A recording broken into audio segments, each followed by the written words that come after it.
Senador Bongo nanguna po sa senatorial survey ng Octa Research.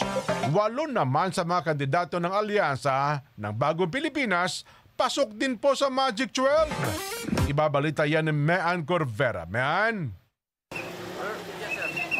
Si Senador Christopher Bongo pa rin ang frontrunner sa mga kumakandidato sa pagkasenador.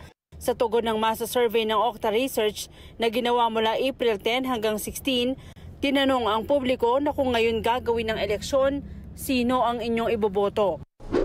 64.2% ang mga respondents ang nagsabing pangunahin sa listahan si Bongo na sinundan ni ACT-CIS Party List Representative Erwin Tulfo na nakakuha ng 61.2%.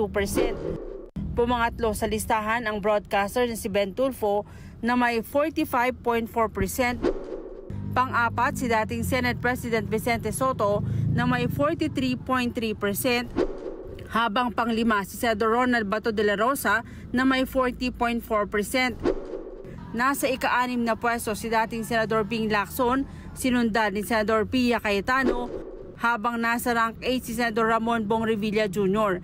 Number 9 naman si Senador Lito Lapid, sinundan ni Makati Mayor Abby Binay, dating Senador Bam Aquino, habang nasa ika-12 pwesto si Las Piñas Representative Camille Villar.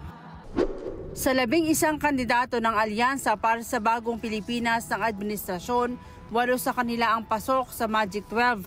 Ayon sa kanilang campaign manager na si Navotas Congressman Toby Tiangco, katunayan ito na malakas pa rin ang suporta ng taong bayan sa kanilang mga pambato.